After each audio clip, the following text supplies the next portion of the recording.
سامعین کرام، السلام علیکم ورحمۃ اللہ تعالی وبرکاتہ۔ الحمد للہ رب العالمین والعاقبۃ للمتقین والصلاة والسلام علی اشرف الانبیاء والمرسلین وعلی آلہ الطیبین الطاہرین وَأَصْحَابِهِ الْمُطَهَّرِينَ أَمَّا بَعْدُ فَأَعُوذُ بِاللَّهِ مِنَ الشَّيْطَانِ الرَّجِيمِ بسم الله الرحمن الرحيم إنما يريد الله ليذهب عنكم الرجس أهل البيت ويطهركم تطهيرا صدق الله العظيم وصدق رسوله النبي الأمين المتين الكريم الرؤوف الرحيم ونحن على ذلك لمن الشاهدين والشاكرين والحمد لله رب العالمين۔ سننے سنانے سے قبل آئیے سب سے پہلے اپنے مرکزی عقیدت گنبد خضرا کے مکین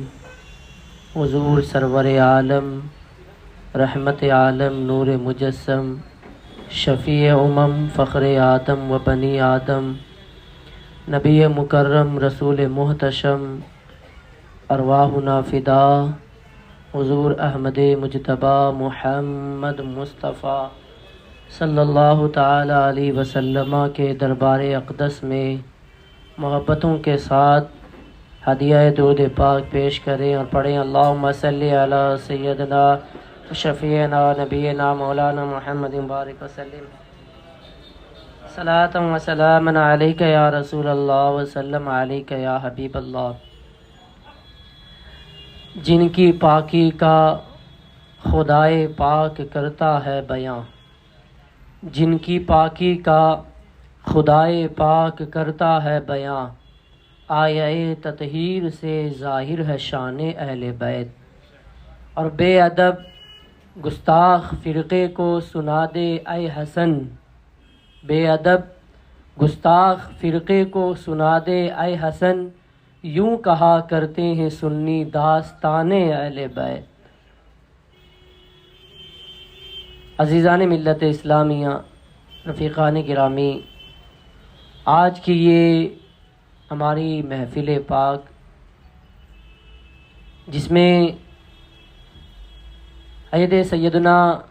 امام مسلم بن عقیل رضی اللہ تعالی عنہ اور آپ کے دونوں شہزادے حضرت سیدنا محمد اور سیدنا ابراہیم رضی اللہ تعالی عنہما کے متعلق کچھ باتیں آپ سماعت کریں گے، آپ کی روانگی کے بارے میں اور آپ کی کوفہ کی اندر آمد کے بارے میں۔ اللہ تعالی ہمیں حق سننے اور اس پر عمل کی توفیق عطا فرمائے۔ کل آپ نے سنا کہ سیدنا امیر معاویہ رضی اللہ تعالی عنہ کا وصال مبارک ہوا۔ آپ نے اپنے وصال سے پہلے اپنے بیٹے یزید کو جو وصیت فرمائی تھی امام حسین رضی اللہ تعالی عنہ اور تمام اہل بیت کرام کے بارے میں کہ ان کا خیال رکھنا، ان کی تعظیم کرنا، ان کا اکرام کرنا، انہیں کبھی کوئی تکلیف نہ ہونے دینا۔ لیکن جب آپ کا وصال ہو گیا، حضرت امیر معاویہ رضی اللہ تعالیٰ عنہ کے وصال کے بعد اب یزید تخت پر بیٹھ گیا۔ یزید جب تخت نشین ہوا تو سب سے پہلے اس نے جو کام کیا اس کا کام یہی تھا کہ اس نے مدینہ کے گورنر ولید بن عقبہ کو خط لکھا، اور اس خط کے اندر یزید نے لکھا کہ امیر معاویہ جو میرے والد ہیں ان کا انتقال ہو گیا اور اب میں خلیفہ بن گیا ہوں، میں ان کا جانشین بن گیا ہوں، تخت اب میرے ہاتھ میں آ گیا ہے، لہٰذا اب تم مدینے کے اندر میرے امیر ہونے اور میری خلافت کا اعلان کر دیجئے اور میری بیعت لینے کے لیے لوگوں کو مجبور کیجئے، اور سب سے پہلے 3 لوگوں کا نام لکھتا ہوں، ان 3 لوگوں کو سب سے پہلے تم میری بیعت کے لیے مجبور کرنا۔ ولید بن عقبہ جو مدینہ کے گورنر تھے، انہیں یزید نے لکھا کہ سب سے پہلے حسین بن علی، عبداللہ ابن عمر اور عبداللہ ابن زبیر، یہ 3 جو اجلہ صحابہ میں ہیں، انہیں تم میری بیعت کے لیے راضی کر لو۔ اگر میری بیعت نہ کریں تو انہیں مجبور کرو۔ جب یہ خط یزید کا ولید بن عقبہ کے پاس پہنچا، ولید بن عقبہ نے اس کے اندر مشورہ کرنے کے لیے مروان بن حکم کو بلایا، کہا مجھے مشورہ دیجئے، کیا رائے ہے اس کے بارے میں کہ لوگوں کو یزید کی بیعت کے لیے بلایا جائے یا نہ بلایا جائے؟ جب مروان بن حکم آیا، اس نے کہا ابھی راتوں رات تم حسین بن علی کو بلاؤ اور یزید کی بیعت کے لیے ان پر اصرار کرو۔ یزید کا خلیفہ ہونا، یزید کا امیر ماننا ان کے لیے سب سے پہلے ضروری ہے۔ اگر وہ یزید کو امیر نہ مانے، یزید کے ہاتھ پر بیعت نہ کریں، تو اسی وقت تم انہیں گورنر ہاؤس کے اندر ہی انہیں قتل کر دینا۔ جب مروان کے اس مشورے پر ولید بن عقبہ نے امام علی مقام سیدنا امام حسین رضی اللہ تعالیٰ عنہ کو بلایا، امام علی مقام رضی اللہ تعالیٰ عنہ اپنے چند ساتھیوں کے ساتھ ولید بن عقبہ کے پاس آئے اور ان لوگوں کو باہر کھڑا کیا۔ گھر کے باہر کھڑا کرنے کے بعد امام حسین نے فرمایا میں اندر جا کر ولید بن عقبہ سے بات کرتا ہوں، اگر اندر بات بگڑ جائے اور آوازیں بلند ہو جائیں تو سمجھ لینا اندر کچھ گڑبڑی ہے اور تم اندر چلے آنا، اور جب تک میرا حکم نہ ہو تم یہاں سے واپس نہ جانا۔ امام علی مقام جب اندر گئے، ولید بن عقبہ نے امیر معاویہ کے وصال کی خبر سنائی اور کہا اب ان کا بیٹا یزید بن ابو سفیان تخت پر بیٹھ گیا ہے، اس نے مجھے خط لکھا ہے کہ میں تمہیں اس کی ہاتھ پر بیعت کرنے کے لیے میں تمہیں راضی کر لوں۔ میرے امام فرماتے ہیں، امام علی مقام فرماتے ہیں سن لو میرا فیصلہ یہ ہے کہ میرا پاک ہاتھ یزید کے ناپاک ہاتھ پر نہیں دیا جائے گا۔ امام علی مقام نے فرمایا حسین ابن علی کبھی بھی یزید کے ہاتھ پر بیعت نہیں کرے گا، میں اس بیعت سے صاف طور پر انکار کرتا ہوں۔ اس کے بعد ولید بن عقبہ نے آپ کو کہا کہ آپ تشریف لے جائیے، آپ چلے جائیے۔ مروان بن حکم جو وہاں پر بیٹھا ہوا تھا، اس نے کہا اے ولید بن عقبہ یہ بہترین موقع ہے، تم حسین کو قتل کر دو۔ حضرت ولید بن عقبہ جو اہل بیت کے چاہنے والے تھے، اگرچہ یزید کی طرف سے خلیفہ بنائے گئے تھے، گورنر بنائے گئے تھے، لیکن ان کے دلوں کے اندر، ان کے دل کے اندر اہل بیت کی محبت تھی، وہ محب اہل بیت تھے۔ انہوں نے مروان سے کہا تیری ماں تجھ پر روئے، تف ہے تجھ پر، افسوس ہے تجھ پر، تو مجھے کیسا مشورہ دے رہا ہے؟ رسول کے نواسے کے قتل کرنے کا مشورہ دے رہا ہے۔ میں آپ کو بتا دیتا ہوں، یہاں پر بات آ گئی، یہ مروان کون ہے؟ مروان بہت بڑا فتین ہے، بڑے بڑے فتنے اس نے برپا کیے تھے۔ اس کے باپ پر بھی رسول اعظم صلی اللہ تعالی علیہ وسلم نے لعنت فرمائی تھی، اور جب یہ پیدا ہوا تھا، جب اس کو پیدائش کے بعد تہنیک کے لیے یعنی اس کو گھٹی دینے کے لیے رسول اللہ صلی اللہ علیہ وسلم کے پاس لایا گیا، میرے آقا نے اس وقت جب یہ پیدا ہوا تھا سرکار نے فرمایا تھا یہ گرگٹ کا بیٹا گرگٹ ہے، اس کا باپ بھی گرگٹ تھا، یہ بھی گرگٹ ہے۔ رسول اعظم صلی اللہ تعالی علیہ وسلم نے اس کے باپ پر لعنت فرمائی تھی، اور یہ ایک پہلا اس کا فتنہ نہیں ہے، بلکہ آپ نے حضرت عثمان غنی رضی اللہ تعالی عنہ کی شہادت 2-3 دن پہلے سنی تھی۔ حضرت عثمان غنی رضی اللہ تعالی عنہ کی شہادت کے اندر بھی سب سے بڑا جو ہاتھ تھا وہ اسی مروان بن حکم کا تھا، اسی نے وہاں پر بھی فتنہ برپا کیا تھا، اور یہاں بھی امام علی مقام رضی اللہ تعالی عنہ کو یہ قتل کرنے کا مشورہ دے رہا ہے۔ جب امام علی مقام چلے گئے، ولید بن عقبہ سے مروان نے کہا کہ تم نے یہ کیا کر دیا؟ اگر حسین ابن علی اس وقت ہاتھ سے نکل گئے تو سمجھ جاؤ اب ان پر قابو پانا بہت زیادہ مشکل ہے۔ اس کے چند روز کے بعد یزید کے پاس سے پھر خطوط آنے لگ گئے کہ تم امام علی مقام کو، حضرت عبداللہ ابن زبیر کو، حضرت عبداللہ ابن عمر کو، ان تینوں کو میری بیعت کے لیے مجبور کر دو۔ اس کے بعد امام علی مقام رضی اللہ تعالی عنہ چند دنوں کے بعد مدینہ شریف سے آپ نے مکہ شریف ہجرت کا ارادہ فرما لیا۔ یہاں سے آپ توجہ کے ساتھ سنیں، غور کریں۔ ایک وہ مقام تھا کہ جس مدینے کے لیے، جس مدینہ طیبہ کو اللہ کے رسول صلی اللہ تعالی علیہ وسلم نے اپنے قدموں کی برکت عطا فرمانے کے لیے مدینے کے انصار کی محبت پر رسول اعظم صلی اللہ تعالی علیہ وسلم نے مکہ جیسا مقدس شہر بھی چھوڑ دیا تھا، جس مدینے میں اللہ کے رسول صلی اللہ تعالی علیہ وسلم نے تشریف لا کر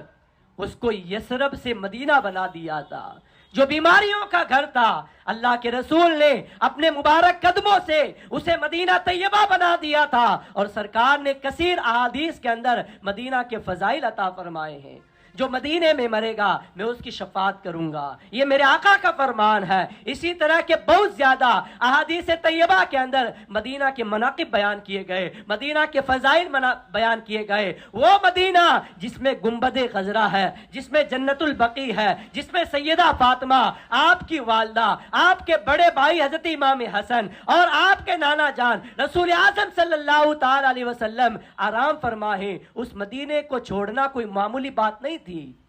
اس مدینے کو الوداع کہنا کوئی معمولی بات نہیں ہے، بلکہ اسلام کی خاطر امام عالی مقام رضی اللہ تعالیٰ عنہ نے جب مدینے کو چھوڑا ہوگا تو ان کے دل پر کیا گزری ہوگی، جب انہوں نے اپنے نانا جان کی بارگاہ میں آخری سلام پیش کیا ہوگا، اس وقت ان کے دل پر کیا گزری ہوگی، جب وہ اپنی والدہ سیدہ فاطمہ کی قبر مبارک پر گئے ہوں گے آخری سلامی دینے کے لیے۔ فاطمہ کے لاڈلے کا آخری دیدار ہے، حشر کا ہنگامہ برپا ہے میان اہل بیت۔ جب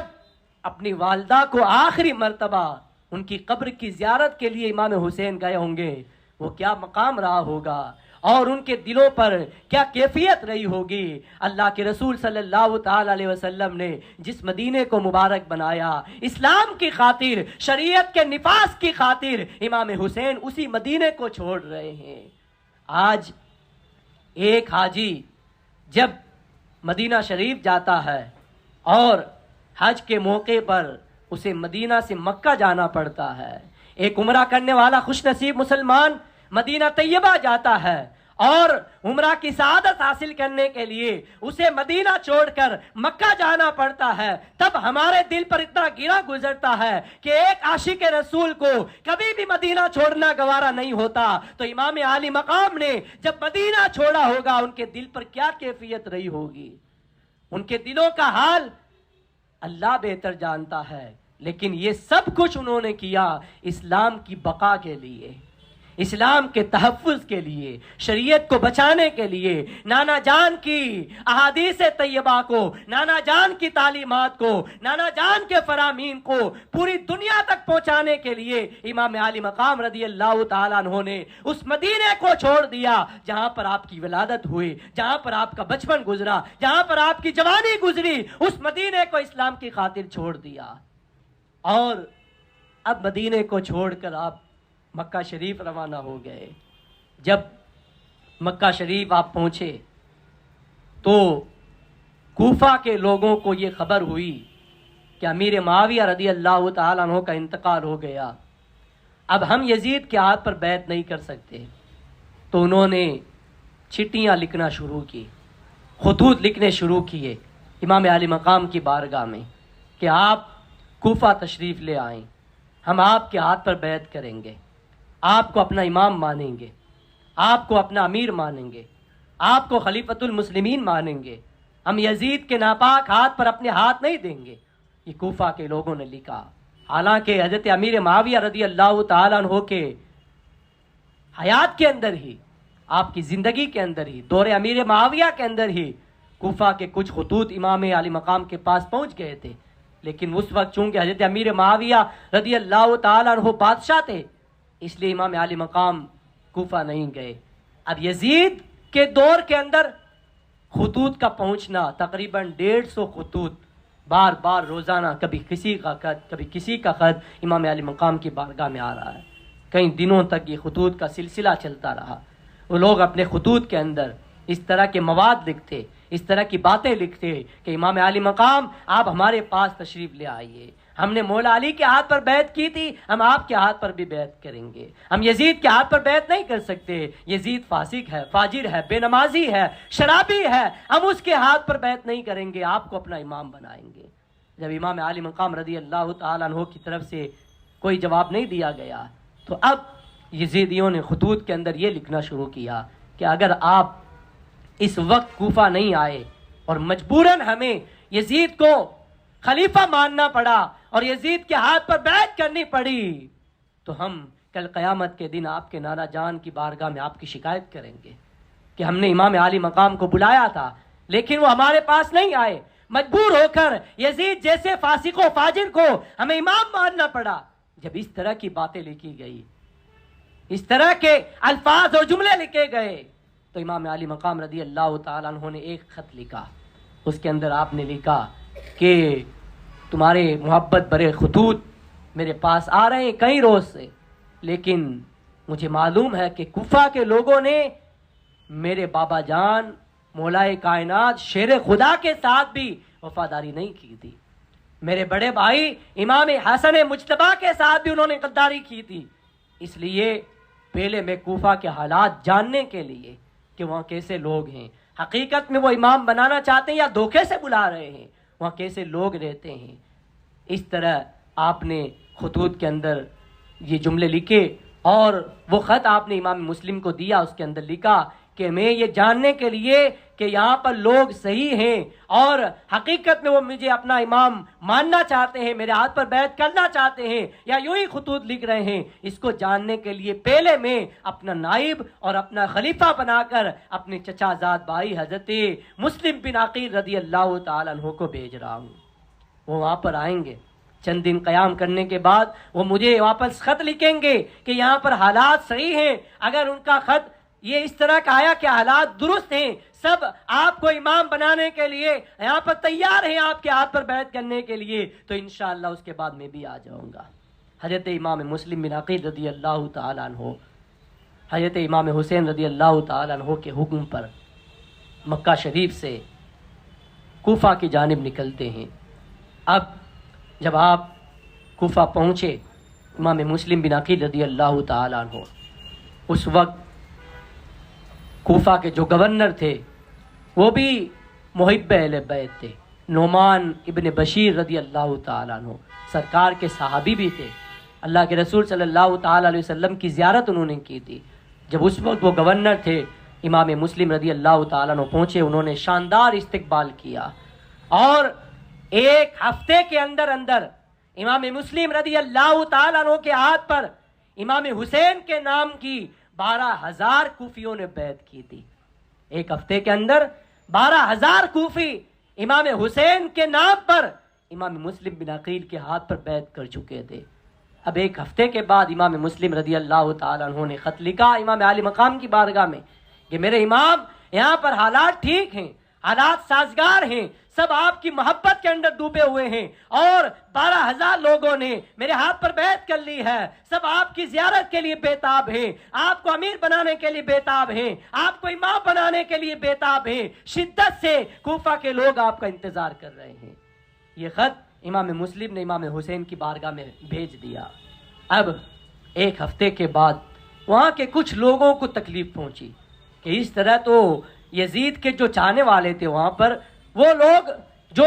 دشمن اہل بیت تھے انہیں تکلیف پہنچی، کہ اس طرح تو یزید کا تختہ پلٹ جائے گا، یزید کو تخت سے اتار دیا جائے گا۔ انہوں نے ادھر سے یزید کو خط لکھنا شروع کر دیا۔ ان خطوط لکھنے میں عمر ابن سعد بھی تھا۔ یہ عمر ابن سعد کون ہے؟ یہ حضرت سعد ابن ابی وقاص رضی اللہ تعالیٰ عنہ کا بیٹا ہے۔ وہ سعد ابن ابی وقاص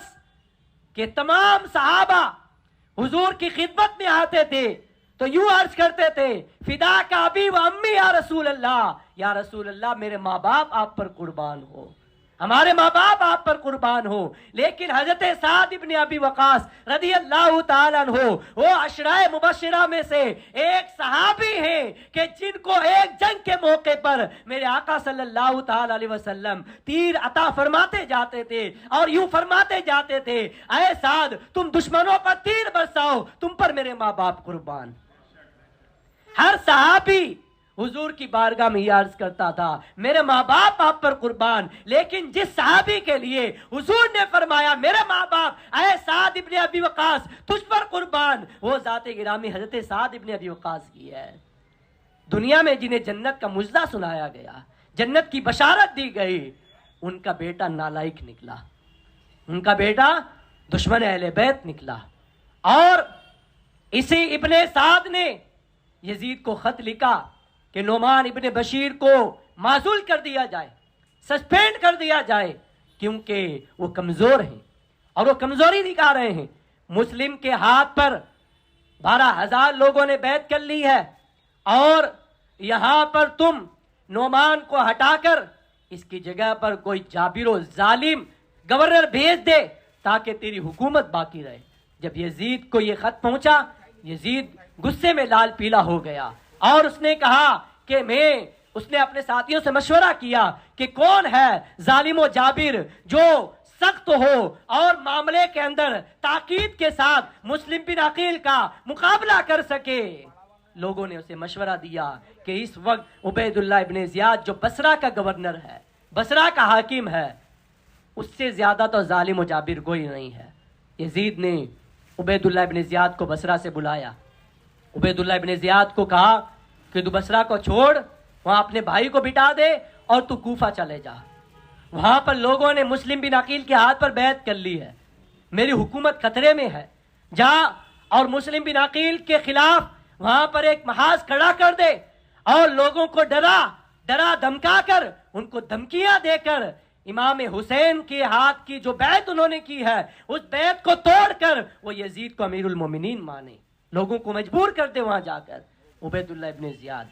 رات کے اندھیرے میں چند ساتھیوں کو ساتھ میں لے کر، حجازی لباس پہن کر، عرب کا کپڑا پہن کر، تاکہ لوگ یہ سمجھیں کہ امام حسین آ گئے ہیں۔ کوفہ کے لوگ تو امام حسین کا انتظار کر رہے تھے، لیکن جس راستے سے امام حسین آنے والے تھے، جو عرب سے راستہ آتا ہے، اسی راستے سے یہ مردود، یہ ظالم رات کے وقت میں داخل ہوا اور حجازی لباس، عربی لباس پہنا ہوا، اور لوگوں سے کہا ہٹ جاؤ۔ لوگوں نے سمجھا امام علی مقام آ گئے، امام حسین آ گئے۔ لوگوں نے نعرے لگائے، مرحبا یا ابن رسول اللہ، مرحبا یا ابن رسول اللہ، اس طرح کے نعرے لگائے، اے امام علی مقام خوش آمدید، اس طرح کے نعرے لگائے۔ ہزاروں لوگوں نے استقبال کیا۔ جب یہ گورنر ہاؤس تک پہنچ گیا تو اس نے اپنے منہ سے کپڑا ہٹایا اور کہا میں امام حسین نہیں ہوں، میں عبید اللہ ابن زیاد ہوں، جو یزید کی طرف سے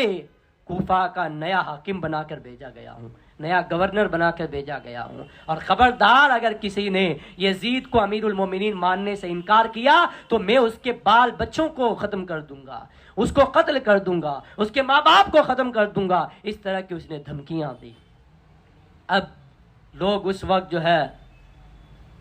ناراض ہوئے، اور ناراض ہو کر تمام لوگ اپنے اپنے گھروں میں چلے گئے۔ جب یہ کوفہ کے گورنر ہاؤس میں پہنچا، اس نے سب سے پہلے حضرت نعمان ابن بشیر رضی اللہ تعالی عنہ کو سسپینڈ کیا، وہاں سے ہٹایا، اور اس کے بعد اس ظالم نے حکم دیا کہ کوفہ میں مسلم بن عقیل کو کہاں ہیں ان کو تلاش کیا جائے۔ حضرت امام مسلم بن عقیل رضی اللہ تعالی عنہ سب سے پہلے تو مختار بن عبید اللہ کے گھر میں آئے تھے، اور جب لوگوں کو پتہ چل گیا، مشہور ہو گیا کہ آپ مختار کے گھر میں ہیں، تو آپ نے ہانی بن عروہ کے گھر میں آپ منتقل ہو گئے، اور ہانی بن عروہ جو محب اہل بیت تھے، اہل بیت سے محبت کرنے والے تھے، انہوں نے خاص آپ کے لیے کمرہ بنایا، اور ایک کمرے میں آپ کو جو ہے آرام کرنے کے لیے کہہ دیا۔ جب ہانی بن عروہ کے گھر میں آپ آرام کر رہے تھے، جو محب اہل بیت تھے، جو امام حسین کے ماننے والے تھے، وہ سب روزانہ صبح سے لے کر شام تک وہیں بیٹھے رہتے، روزانہ وہاں ملاقات کے لیے آتے۔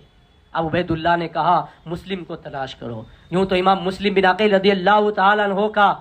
کوئی سراغ نہیں لگا سکتا، کوئی ڈھونڈ نہیں سکتا، کوئی انہیں تلاش نہیں کر سکتا، تو اس نے جاسوسوں کو لگا دیا۔ ایک جاسوس جو اس کا خاص تھا، اس کو اس نے 30,000 درہم دے کر بھیجا، اور کہا جاؤ یہ لے جا کر تم کسی طرح لوگوں میں یہ بات مشہور کر دو کہ میں اہل بیت کا چاہنے والا ہوں، اہل بیت سے محبت کرنے والا ہوں، اور مجھے امام مسلم بن عقیل سے ملنا ہے، میں ان کی خدمت میں یہ تحفہ دے رہا ہوں، یہ نظر پیش کرنے کے لیے آیا ہوں، اور میں ملک شام سے آیا ہوں۔ اس طرح کی جب اس نے باتیں مشہور کی، یہ سب سے پہلے جامع مسجد میں پہنچا۔ کوفہ کی جامع مسجد میں جا کر اس نے دیکھا کہ ایک شخص کونے کے اندر بیٹھ کر اللہ کی عبادت کر رہے ہیں۔ وہاں جا کر انہیں پوچھا کہ آپ کا نام کیا ہے؟ انہوں نے فرمایا میرا نام مسلم بن اوسجا ہے۔ کیا ہوا؟ کہا میں اہل بیت سے محبت کرنے والا ہوں، اہل بیت کے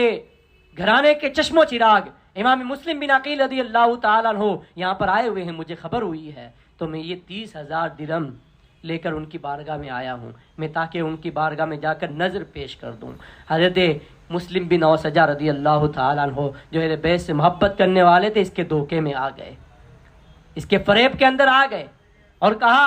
چلو کسی کو خبر نہ ہونے دینا، میں تمہیں امام مسلم بن عقیل کے پاس لے جاتا ہوں۔ حضرت امام مسلم بن عقیل رضی اللہ تعالیٰ عنہ ہانی بن عروہ کے گھر میں موجود تھے۔ آپ کو اس شخص کو لے جایا گیا، اور لے جا کر اس نے ہاتھ چومے، پاؤں چومے، اور اس طرح سے مکاریاں شروع کی، اور آپ کی بارگاہ میں جو درہم و دینار لایا تھا وہ پیش کر دیے۔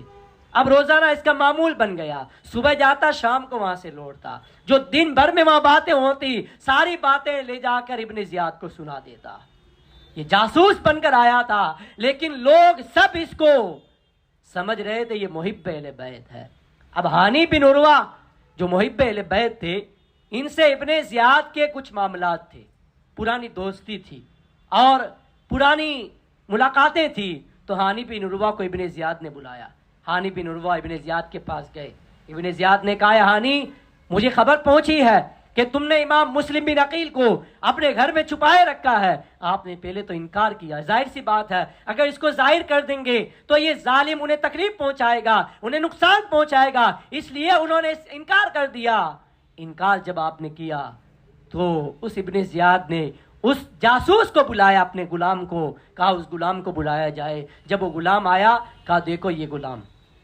اس غلام نے کہا ہاں ہانی بن عروہ کے گھر میں امام مسلم بن عقیل رضی اللہ تعالیٰ عنہ موجود ہیں۔ جیسے حضرت ہانی بن عروہ رضی اللہ تعالیٰ عنہ نے اس جاسوس کا چہرہ دیکھا، آپ سمجھ گئے کہ یہ ساری باتیں اس جاسوس نے یہاں آ کر بتائی ہیں، جو وہاں تو بڑا محب اہل بیت بنتا تھا، بڑی محبت کرنے والا بنتا تھا، بڑے درہم و دینار نظر پیش کرتا تھا، لیکن اس جاسوس نے امام مسلم بن عقیل رضی اللہ تعالیٰ عنہ کا پتہ بتا دیا ہے۔ اب اس ظالم نے امام حضرت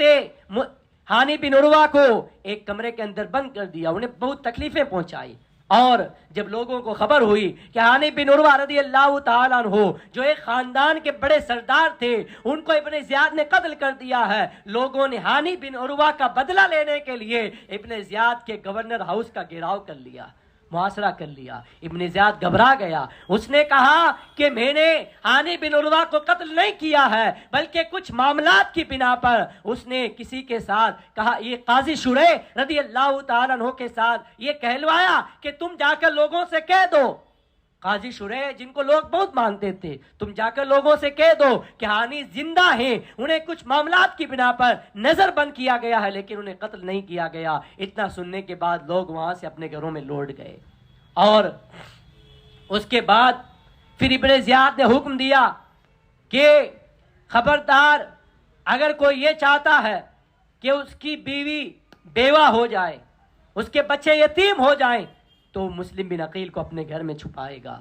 جو اپنے گھر کے اندر یا کسی طرح کی بھی مدد مسلم بن عقیل کی کرے گا، میں اس کے بچوں کو یتیم کر دوں گا، اس کی بیویوں کو بیوہ کر دوں گا، اس طرح سے اس کا بھی خاتمہ کر دوں گا۔ یہ جب حکم سنا لوگوں نے تو لوگوں نے حضرت امام مسلم بن عقیل رضی اللہ تعالیٰ عنہ کا ساتھ چھوڑنا شروع کر دیا۔ ابھی ایک وہ وقت تھا جب آپ کوفہ میں تشریف لائے، ایک ہفتے کے اندر 12,000 لوگوں نے آپ کے ہاتھ پر امام حسین کے نام کی بیعت کی تھی، لیکن جب ابن زیاد کے اعلان کرنے کے بعد مغرب کی نماز جب آپ نے جامع مسجد میں پڑھائی تو اس وقت 500 لوگ آپ کے ساتھ تھے، صرف 500 لوگ، اور جب آپ نے سلام پھیرا اسی نماز کا تو سلام پھیرنے کے بعد پیچھے ایک بھی شخص موجود نہیں تھا۔ جتنے تھے وہ بھی ساتھ چھوڑ کر وہاں سے بھاگ گئے۔ اب حضرت امام مسلم بن عقیل رضی اللہ تعالیٰ عنہ وہاں پر تنے تنہا ہیں، کوئی وطن نہیں ہے، ایک مسافر کی طرح کوفہ کی گلیوں کے اندر آپ ٹہل رہے ہیں۔ اتنے میں آپ نے دیکھا کہ رات کے وقت میں ایک بوڑھی عورت اپنے گھر کے باہر بیٹھی ہوئی ہے۔ حضرت امام مسلم بن عقیل رضی اللہ تعالیٰ عنہ نے اس عورت سے کہا، اے بڑھیا مجھے پانی پلا دو۔ جب اس بڑھیا نے پانی پلایا، پانی پینے کے بعد آپ وہیں بیٹھ گئے۔ اس بڑھیا نے کہا، اے نوجوان پانی پی چکے ہو تو چلے جاؤ، اب یہاں تمہارا کیا کام ہے؟ حضرت امام مسلم بن عقیل نے فرمایا، میرا یہاں پر کوئی مکان نہیں ہے، میرا یہاں پر کوئی گھر نہیں ہے، کوئی پرسان حال نہیں ہے، میں کہاں جاؤں؟ اس بڑھیا نے کہا، تم کون ہو؟ وہ بوڑھی عورت جو تھی وہ بھی اہل بیت سے محبت کرنے والی تھی، حضور صلی اللہ علیہ وسلم سے محبت کرنے والی تھی، سرکار علیہ الصلوۃ والسلام کے خاندان سے محبت کا دم بھرنے والی تھی۔ اس بڑھیا نے کہا، کون ہو؟ امام مسلم بن عقیل رضی اللہ تعالیٰ عنہ نے بتایا کہ میں مسلم بن عقیل ہوں، مولا علی رضی اللہ تعالیٰ عنہ کا بھتیجا ہوں، حضرت عقیل رضی اللہ تعالیٰ عنہ کا بیٹا ہوں، میں امام حسین کا چچا زاد بھائی ہوں۔ جب یہ باتیں اس بڑھیا نے سنی تو وہ تو خوشی سے جھوم اٹھی، کہا، آؤ میرے گھر میں آ جائیے، میرے گھر میں آ جائیے۔ اس بوڑھی عورت نے آپ کو ایک کمرے کے اندر ٹھہرا دیا، آپ کو کھانا کھلایا، پانی پلایا اور آپ کی خدمت میں لگ گئی۔ رات کو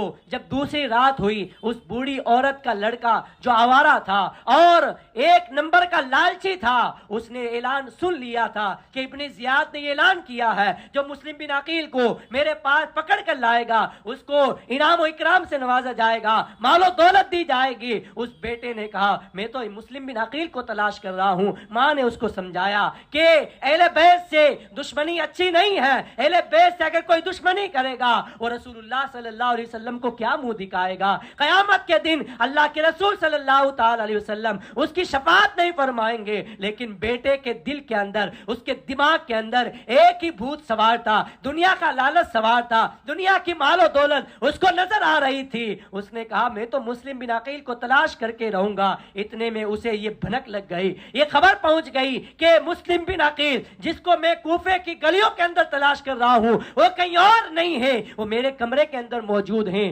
صبح ہوتے ہی اس ظالم نے بڑی بے چینی سے رات گزاری۔ صبح ہوتے ہی اس نے ابن زیاد کو خبر کر دی کہ جس مسلم بن عقیل کو تم تلاش کر رہے ہو وہ کہیں اور نہیں ہے، وہ میرے گھر کے ایک کمرے کے اندر بیٹھا ہوا ہے۔ اتنا سننے کے بعد ابن زیاد نے کچھ لوگوں کو ہتھیار کے ساتھ امام مسلم بن عقیل رضی اللہ تعالیٰ عنہ کو گرفتار کرنے کے لیے بھیجا۔ حضرت امام مسلم بن عقیل رضی اللہ تعالیٰ عنہ جو اس بوڑھی عورت جس کا نام توعا تھا، توعا نامی اس عورت کے گھر میں موجود تھے، آپ کو دھوکے سے لوگوں نے وہاں سے گرفتار کر لیا، آپ کے ہاتھ سے تلوار بھی چھین لی گئی۔ اس کے بعد گھوڑے پر آپ کو سوار کر کے گورنر ہاؤس میں لے آئے۔ گورنر ہاؤس میں لانے کے بعد ابن زیاد کا امام مسلم بن عقیل رضی اللہ تعالیٰ عنہ سے مقابلہ ہوتا ہے۔ ابن زیاد سے آپ نے فرمایا، اے ابن زیاد، یہاں کے لوگوں نے ہمیں بلایا ہے، ہم خود آئے نہیں ہیں، ہمیں دعوت دے کر بلایا گیا ہے، ہمیں خطوط بھیج کر بلایا گیا ہے۔ اب یہاں بلانے کے بعد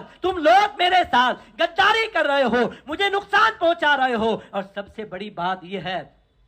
کہ مجھے اپنی جان کی کوئی فکر نہیں ہے، میں اس طرح کی 100 جانیں بھی امام علی مقام کے نام پر قربان کرنے کے لیے تیار ہوں، لیکن مجھے سب سے بڑی جو ٹینشن ہے، جو غم ہے، مجھے جو سب سے بڑی تکلیف ہے، وہ تکلیف اس چیز کی ہے کہ میں نے امام حسین کو خط لکھ دیا ہے کہ یہاں کے حالات اچھے ہیں۔ اب میرا خط جیسے ہی امام علی مقام تک پہنچے گا، وہ امام علی مقام رضی اللہ تعالیٰ عنہ میرا خط پڑھ کر اس پر بھروسہ کر کے امام علی مقام کوفہ آ جائیں گے، اور مجھے خبر ہے کہ جس طرح یہاں کے لوگوں نے میرے ساتھ بدسلوکی کی ہے، میرے ساتھ غداری کی ہے، میرے ساتھ بے وفائی کی ہے، وہ امام علی مقام کے ساتھ بھی بے وفائی کریں گے، غداری کریں گے، ان کے ساتھ بھی بدسلوکی کریں گے۔ اس لیے میں یہ چاہتا ہوں کہ امام علی مقام رضی اللہ تعالیٰ عنہ کو منع کر دیا جائے، انہیں یہاں نہ آنے دیا جائے۔ اس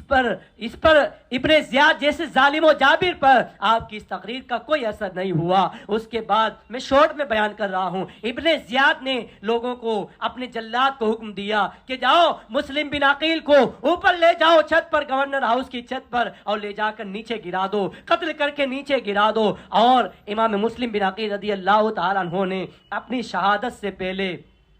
ایک آپ نے وصیت کی تھی، وصیت یہ تھی کہ جان لو مجھے خبر ہے کہ تم میرا قتل کر کے ہی تمہیں سکون ملے گا، تم میرے خون کے پیاسے بن گئے ہو، لیکن مجھے شہید کرنے کے بعد میرا انتقال جب ہو جائے تو میری لاش کو دفن کر دینا۔ اور یہ باتیں آپ نے ابن سعد سے کہی تھی کہ میری لاش کو دفن کر دینا، اور 700 دینار میں نے فلاں شخص کے قرض کے طور پر لیے تھے، اس کا قرض ادا کر دینا۔ اور تیسری میری وصیت یہ ہے کہ امام عالی مقام رضی اللہ تعالیٰ عنہ کو جو میں نے خط لکھا ہے، اب آپ ایک اپنی طرف سے خط لکھ کر امام عالی مقام رضی اللہ تعالیٰ عنہ کو باخبر کر دیجئے کہ یہاں کے حالات اچھے نہیں ہیں، وہ یہاں تشریف نہ لائیں، اس لیے کہ امام عالی مقام رضی اللہ تعالیٰ عنہ کو میں نے حالات اچھے ہونے کی خبر دے دی ہے، اپنا خط لکھ دیا ہے۔ امام عالی مقام رضی اللہ تعالیٰ عنہ اور حضرت امام مسلم رضی اللہ تعالیٰ عنہ ان تمام اہل بیت کے یہ دشمن تھے، یہ ظالم تھے، یہ ان کے خون کے پیاسے بن گئے تھے۔ اب انہیں دنیا کی اب انہیں کسی شہزادے کی کوئی وصیت اثر نہیں کر رہی تھی، کوئی نصیحت اثر نہیں کر رہی تھی، ان کے دل و دماغ کے اندر بس دنیا کی حوث شکار تھی، بس ان کے دل و دماغ کے اندر لالچ سوار تھا کہ کسی طرح دنیا کا مال مل جائے، کسی طرح دنیا کی دولت مل جائے۔ اب ابن زیاد نے حکم دیا کہ ہم تمہاری شرطوں پر، تمہاری ان وصیتوں پر عمل کریں یا نہ کریں یہ ہماری مرضی ہے۔ اس کے بعد اس ظالم نے حکم دیا کہ لے جا کر قتل کر دو۔ امام عالی مقام حضرت امام مسلم رضی اللہ تعالیٰ عنہ کو جب دعا نامی عورت کے گھر سے جب آپ کو گرفتار کیا گیا تھا تو آپ کے ہونٹ مبارک شہید ہو گئے تھے اور خون بہ رہا تھا۔ اس وقت جب آپ کو گورنر ہاؤس میں لایا گیا تو آپ نے لوگوں سے پانی مانگا، اے لوگوں مجھے پانی پلا دو، مجھے پیاس لگی ہے۔ ابن سعد نے جب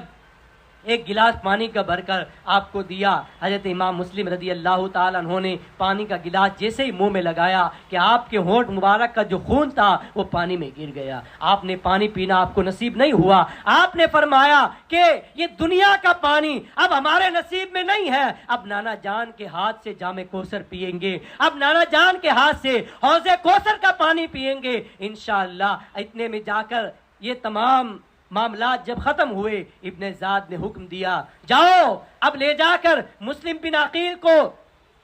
گورنر ہاؤس کی چھت سے گرا دو، اور اس کے بعد ہانی بن عروہ اور جو آپ کے محب تھے، جن لوگوں نے آپ کا ساتھ دیا تھا، انہیں بھی ابن زیاد نے حضرت امام مسلم رضی اللہ تعالیٰ عنہ کو شہید کرنے کے بعد انہیں بھی شہید کر دیا۔ انا للہ و انا الیہ راجعون۔ یہ محبان اہل بیت تھے اور یہ امام مسلم بن عقیل تھے۔ انہوں نے سب سے پہلے امام حسین رضی اللہ تعالیٰ عنہ کے نام پر، دین کے نام پر، اسلام کے نام پر اپنی جان دین کے نام پر قربان کر دی۔ یہ کب کا واقعہ ہے؟ یہ 3 ذی الحجہ سن ہجری 60 کا واقعہ ہے۔ 3 ذی الحجہ کو سن ہجری 60 کے اندر امام مسلم رضی اللہ تعالیٰ عنہ کو شہید کیا گیا۔ اب ابن زیاد کو ایک اور خبر دی گئی، وہ خبر یہ تھی کہ جب مکہ سے امام مسلم بن عقیل رضی اللہ تعالیٰ عنہ روانہ ہوئے تھے تو آپ کے ساتھ آپ کے 2 ننھے شہزادے بھی تھے، ایک کا نام محمد تھا، دوسرے کا نام ابراہیم تھا، وہ بھی آئے ہوئے ہیں اور وہ کسی کے گھر میں ٹھہرے ہوئے ہیں۔ ابن زیاد نے کہا وہ تو ظالم تھا، ان کی تو تمنا یہی تھی، ان کی حسرت یہی تھی کہ دنیا سے اہل بیت کا نام مٹ جائے، لیکن انہیں پتا نہیں کہ اہل بیت یہ کسی معمولی گھرانے کا نام نہیں ہے، یہ رسول اللہ کے گھرانے کا نام ہے۔ اہل بیت کا بچہ قیامت تک زندہ رہنے کے لیے آیا ہے۔ امام مسلم رضی اللہ تعالیٰ عنہ اگرچہ دنیاوی طور پر اس شخص نے، ظالم نے آپ کو شہید کر دیا اور اس کے بعد خبر دی اور اپنے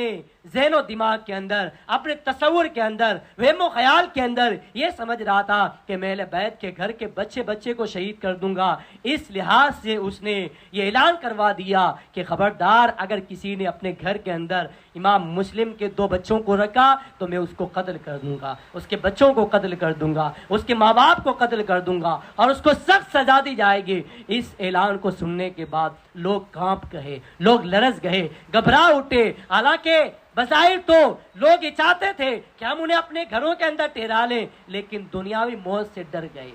وہ ابن زیاد کے خوف سے ڈر گئے اور انہوں نے حضرت امام مسلم بن عقیل رضی اللہ تعالیٰ عنہ کے شہزادوں کو اپنے گھروں میں رکھنا گوارا نہیں کیا۔ شورٹ میں آپ کو بیان کرتا ہوں، ایک جو داروغہ تھے جیل کے اس وقت کے، ایک وقت تو ایسا آیا کہ کچھ لوگ ان دونوں شہزادوں کو گرفتار کر کے پکڑ کے جیل میں لے آئے، لیکن ابن زیاد تک نہیں پہنچے، جیل میں لے آئے، جیل میں بند کر دیا تاکہ انہیں بعد میں ابن زیاد تک پہنچایا جائے۔ لیکن جو جیل کے داروغہ تھے، جیل کے نگران تھے، وہ تھے عبدالشکور نامی ایک محب اہل بیت سے محبت کرنے والے۔ انہوں نے رات کو حضرت امام مسلم بن عقیل رضی اللہ تعالیٰ عنہ کے دونوں شہزادوں کو رات کے وقت میں جیل سے نکالا اور اپنے بھائی کو ایک انگوٹھی دے کر یہ کہہ کر انہیں ان کے ساتھ بھیج دیا کہ آج صبح ہی کوفہ سے مدینے کی جانب ایک قافلہ روانہ ہوا ہے، تم اس قافلے کے ساتھ ان دونوں بچوں کو کر دو تاکہ یہ مدینہ چلے جائیں اور ابن زیاد کے ظلم سے بچ جائیں۔ لیکن ان کے نصیب کے اندر شہادت لکھی ہوئی تھی، وہ شہادت چاہتے تھے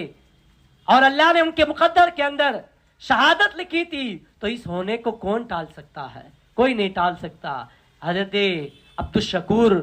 جو داروغائے جیل تھے، ان کے بھائی ان کو لے کر گئے اور قافلے کے ساتھ نہ کر کے، قافلہ دور سے نظر آ رہا تھا، ان کو انگوٹھی دی اور کہا وہ دیکھو سامنے قافلہ نظر آ رہا ہے، اس کے ساتھ چلے جاؤ۔ وہ بچے دونوں دن بھر چلتے رہے، انہوں نے دیکھا کہ قافلہ آنکھوں کے سامنے سے غائب ہو گیا، اوجل ہو گیا۔ رات بھر یہ چلتے رہے، صبح ہوئی واپس کوفہ کے اندر موجود تھے۔ یہ ٹہلتے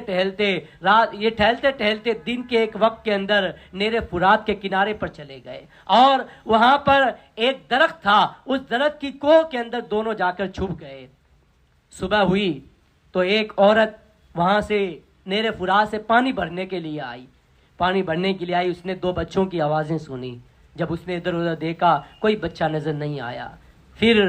اس پیڑ کی کوہ کے اندر اسے یہ بچے نظر آئے، دو چاند کی طرح چمکتے ہوئے چہرے۔ وہ سمجھ گئی کہ یہ کوئی اہل بیت کے گھرانے کے چشم و چراغ ہیں۔ انہوں نے پوچھا تم کون ہو؟ کہا ہم مسلم بن عقیل کے شہزادے ہیں، ہمارے والد گرامی کو شہید کر دیا گیا ہے، اب ہمیں مدینہ جانا ہے، مدینہ جانے کا راستہ ہمیں نہیں مل رہا ہے۔ اس عورت نے ان دونوں کو اپنے ساتھ میں لیا، کہا گھبراؤ مت، میں جس کی لونڈی ہوں، جس کے گھر میں کام کرتی ہوں، وہ میری جو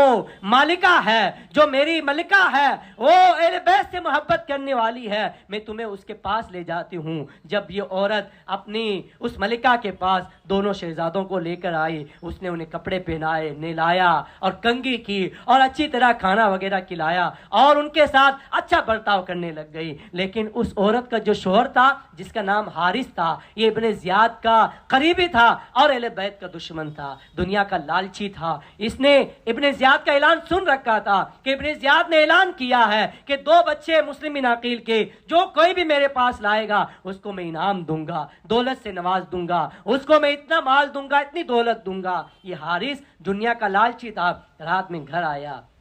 بیوی نے کہا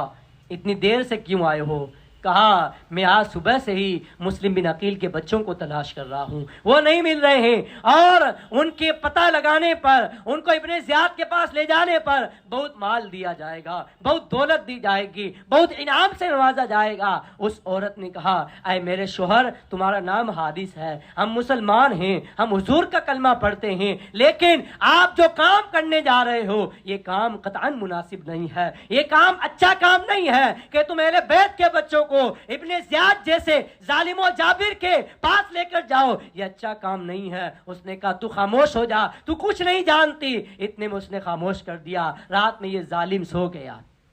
اور بیوی نے چھپائے رکھا ان بچوں کو ایک دوسرے کمرے کے اندر۔ رات میں بچوں کو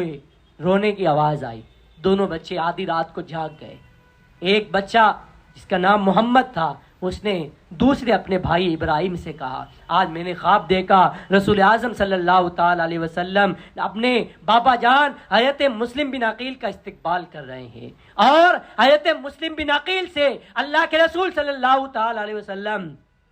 یہ فرما رہے ہیں اے مسلم بن عقیل تم تو آ گئے ہو، تمہارے شہزادے کہاں ہیں؟ تمہارے شہزادے کب آئیں گے؟ اور بابا جان نانا جان سے فرما رہے تھے یا رسول اللہ ان قریب میرے پیچھے آنے والے ہیں، میرے پیچھے اور میرے شہزادے بھی آنے والے ہیں۔ دوسرے بیٹے حضرت ابراہیم نے اپنے بھائی سے کہا میں نے بھی آج یہی خواب دیکھا ہے۔ دونوں ایک دوسرے سے لپٹ گئے اور لپیٹ کر دونوں ایک دوسرے سے گلے مل رہے ہیں اور خوب رو رہے ہیں۔ ان کے رونے کی آواز اس ظالم حارث نے سن لی، راتوں رات یہ اس کمرے میں گیا اور ان کو باندھ لیا اور یہ سمجھ گیا کہ یہ تو وہ بچے ہیں جن کو میں تلاش کر رہا ہوں۔ صبح ہوتے ہی میں جو ہے ابن زیاد کے پاس ان کے سروں کو لے جاؤں گا اور ابن زیاد سے خوب مال حاصل کروں گا۔ یہ ظالم صبح اٹھا، دونوں کو رسیوں سے باندھ کر نیرے فرات کے کنارے پر واپس لے کر گیا اور دونوں کو وہاں لے جا کر شہید کر دیا۔ بیوی نے بہت روکنے کی کوشش کی، خبردار ایسا کام مت کرنا، ان شہزادوں کو قتل مت کرنا ورنہ رسول اعظم کو کیا منہ دکھائے گا، ان کی شفاعت سے کیا امید رکھے گا۔ لیکن اس ظالم نے ایک نہ سنی اور نیرے فرات کے کنارے پر لے جا کر دونوں کو شہید کر دیا۔ انا للہ و انا الیہ راجعون۔ جب دونوں شہید ہو گئے، دونوں کے جو دھڑ تھے، دونوں کے جسموں کو تو اس نے نیرے فرات میں بہا دیا اور دونوں کے سروں کو ایک تش کے اندر، ایک بڑی تھالی کے اندر اس نے رکھ کر ابن زیاد کے پاس لے گیا۔ ابن زیاد کے پاس جب یہ سر لے کر گیا، ابن زیاد نے پوچھا یہ کس کے سر ہیں، کس کے سر کاٹ کر لایا ہے؟ حارث بڑا خوش تھا، آج تو مجھے انعام دیا جائے گا، آج تو مجھے خوب دولت دی جائے گی، آج تو میں خوب مالدار ہو جاؤں گا۔ لیکن اس کو کیا معلوم تھا جو اہل بیت سے غداری کرتا ہے اس کی دنیا بھی خراب ہو جاتی ہے، آخرت بھی خراب ہو جاتی ہے۔ جو اہل بیت سے دشمنی رکھتا ہے اس کی دنیا و آخرت دونوں برباد ہو جاتی ہے۔ اس ظالم نے تو بہت امیدیں لگائی تھی اس ابن زیاد سے، لیکن اس نے ابن زیاد سے کہا ارے یہ تو وہ بچوں کا سر ہے جن کے لیے تم نے انعام رکھا ہے، مال و دولت رکھی ہے، تم نے یہ اعلان کیا ہے کہ جو بچوں کو لائے گا اس کو میں انعام دوں گا۔ ابن زیاد آگ بگولا ہو گیا، جلال میں آ گیا۔ اس نے کہا اے حارث تجھے میں نے یہ کب کہا تھا کہ ان کے سروں کو لے کر آنا؟ میں نے تو یہ اعلان کیا تھا کہ دونوں بچے مجھے زندہ چاہیے، دونوں بچوں کو زندہ میرے پاس لے کر آؤ۔ اب اگر یزید نے پوچھ لیا کہ